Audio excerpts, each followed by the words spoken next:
आर्थिक राजधानी इंदौर शहर में महिला संबंधित अपराधों के ग्राफ में लगातार इजाफा हो रहा है। इसी कड़ी में पिछले दिनों बेटमा थाना क्षेत्र में मानसिक रूप से विक्षिप्त महिला के साथ हाईवे पर ट्रक संचालक द्वारा किए गए दुष्कर्म के मामले में पुलिस ने आरोपी को गुजरात से गिरफ्तार कर इंदौर लेकर आई है। बता दें, पिछले दिनों चंदन नगर थाना क्षेत्र में 22 वर्षीय युवती बदहवास हालत में मिली थी, जो मानसिक रूप से विक्षिप्त नजर आ रही थी। पुलिस द्वारा सूचना मिलने के बाद लड़की को मेडिकल जांच के बाद थाने लाया गया और पूछताछ की गई, तब वहां किसी के बारे में कुछ नहीं बता पा रही थी। प्रथम दृष्टि से युवती के साथ असामाजिक तत्वों द्वारा शारीरिक लाभ उठाने का मामला प्रतीत हो रहा था, जिस पर पुलिस ने तत्परता दिखाते हुए अधिकारियों को सूचित किया और पूरे मामले की छानबीन शुरू की। मेडिकल के बाद चंदन नगर पुलिस ने दुष्कर्म सहित अन्य धाराओं में प्रकरण दर्ज किया था और पुलिस की जांच में बात सामने आई थी कि युवती बेटमा की रहने वाली है और वहां से गुम हो गई थी, जिसकी गुमशुदगी बेटमा थाने पर दर्ज है। जिसके बाद बेटमा पुलिस को पूरे मामले की जांच सौंपी गई। बेटमा थाना प्रभारी द्वारा टीम गठित कर विभिन्न क्षेत्रों में सीसीटीवी ट्रेस किए गए और हाईवे पर लगे पेट्रोल पंप के सीसीटीवी भी चेक किए गए, जिस पर शेर नवदा पंथ पेट्रोल पंप के पास लगे सीसीटीवी कैमरे में युवती नीवरस्त हालत में घूमती हुई नजर आई और कुछ ही देर बाद एक युवक भी उस युवती के पीछे जाता हुआ नजर आया।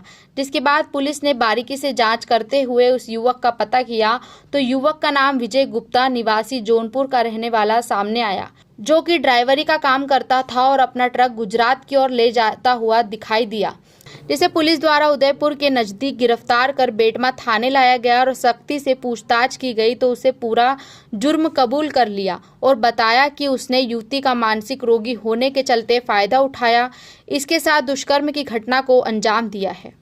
4 जुलाई को सुबह सुबह थाना चंदन नगर में डायल 100 पर एक जिम्मेदार व्यक्ति ने सूचना दी थी कि एक युवती वस्त्रीन जैसी स्थिति में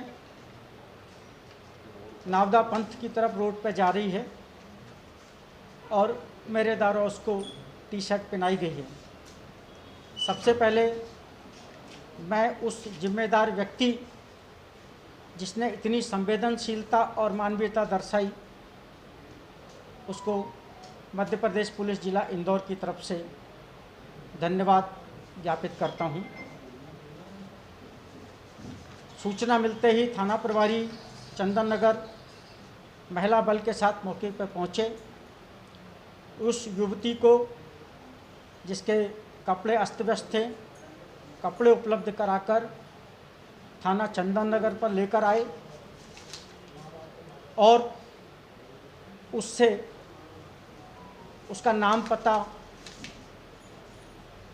या उस कहाँ से आई, क्या घटनाक्रम है, पूछने की कोशिश की।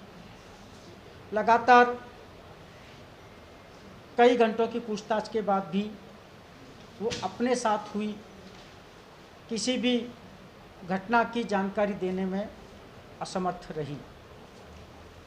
यह पता लगने पर कि वह युवती बेटमा क्षेत्र की रहने वाली है और 3 तारीख की शाम 7 बजे के करीब उसके पिता ने उसकी गुमशुदगी दर्ज कराई है।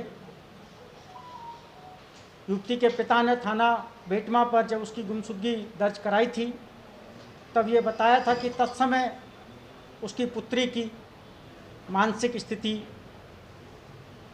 स्वस्थ नहीं है। ये पता लगने पर युवती के माता पिता को बेटमा से बुलाया गया। उन्होंने भी कोशिश की, परंतु तत्समय जो उसकी मानसिक स्थिति थी, जो अस्वस्थता थी, उसके कारण वो कुछ भी स्पष्ट बताने में सक्षम नहीं थी। जुलाई को सुबह से लेकर 13 जुलाई तक आसपास के पूरे रास्ते बेटमा से सागौर, क्योंकि युवती पहले सागौर कुटी गई थी अपनी दोस्त से मिलने, और वो नावदा पंथ चंदन नगर क्षेत्र में पाई गई थी। इधर आने जाने के प्रत्येक रास्ते पर लगे सीसीटीवी फुटेज, चाय पान की गुमटियों, और जब बेटमा से युवती चली थी तब एक ऑटो में भी जाती दिखती थी। तो उस रोड पर चलने वाले सैकड़ों ऑटो चालकों से भी पूछताछ की गई। लगातार की हमारी टीम की मेहनत के कारण नावदा पंथ के एक सीसीटीवी फुटेज में युवती बिना लेगिन के आगे जाती दिखती है। थोड़ी देर बाद ही एक आदमी जो केवल बनियान पहने हुए है उस युवती के पीछे जाते हुए दिखता है। जब पेट्रोल पंप से दूसरे ड्राइवरों से उस युवक के बारे में पता लगाया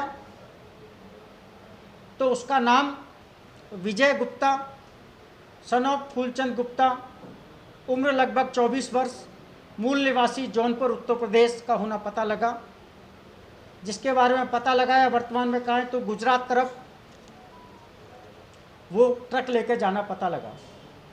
एक टीम गुजरात रवाना की गई और जब आरोपी गुजरात से वापस आ रहा था तब छोटा उदयपुर के पास संदेही विजय को वेट में लाकर उससे घंटों तक पूछताछ हमारी एसआईटी ने की।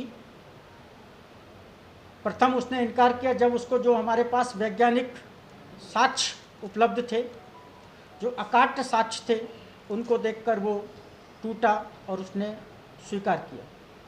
चूँकि जैसा कि मैंने पहले बताया कि युवती कुछ भी बताने की स्थिति में नहीं थी, यह भी स्पष्ट नहीं था कि उसके साथ किसी प्रकार की घटना हुई है। हालांकि मेडिकल रिपोर्ट और उसकी स्थिति को देखकर इस बात की आशंका थी। तो जो वैज्ञानिक साक्ष्य, वेजाइनल स्लाइड, अंतःवस्त्र जब्त किए गए थे, उनको प्राथमिकता के आधार पर एफएसएल जांच हेतु भिजवाया गया।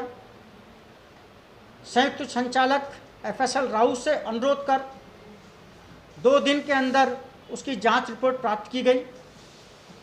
वेजाइनल स्लाइड में सीमन की उपस्थिति पाए जाने पर संदेह से परे यह प्रमाणित हुआ कि युवती के साथ में यौनाचार किया गया है, जिस पर से प्रकरण में धारा 511 हटाई जाकर धारा 376 2L बढ़ाई गई, क्योंकि तत्समय उसकी मानसिक स्थिति अस्वस्थ थी। वेजाइनल स्लाइड में मिले प्रदर्शों का डीएनए प्रोफाइलिंग तैयार कराई जा रही है और आरोपी का भी डीएनए सैंपलिंग कराकर उसका मिलान कराया जा रहा है। वर्तमान में युवती की मानसिक स्थिति बहुत ठीक है। उसका 164 में भी कथन कराया गया है और 164 में कथन में उसने ये भी खुलासा किया है कि पहले आदमी के बाद 2 अन्य युवकों ने भी उसके साथ में गलत काम किया है। हमारी टीम ने जो उल्लेखनीय सफलता अर्जित की, परंतु अभी वो अधूरी है। हम लगातार प्रयास कर रहे हैं कि वो 2 जो नरपिशाच टाइप के हैं, भेड़िए हैं, जिन्होंने एक मानसिक स्थिति जिसकी ठीक नहीं थी उस बालिका का बजाय मदद करने के उसकी अवस्था का फ़ायदा उठाया और अपनी नरपिशाचता का परिचय दिया। हम कोशिश कर रहे हैं कि उनको भी सलाखों के पीछे पहुंचाया जाए। जैसा मैंने बताया है कि प्रकरण को चिन्हित अपराध की श्रेणी में लिया गया है। हम बहुत जल्दी इसका चालान पेश करेंगे, इसका ट्रायल पूरा कराकर कोशिश करेंगे कि इनको अधिक से अधिक सज़ा मिले और हम सब मिलकर उनको सज़ा दिलाकर रहेंगे।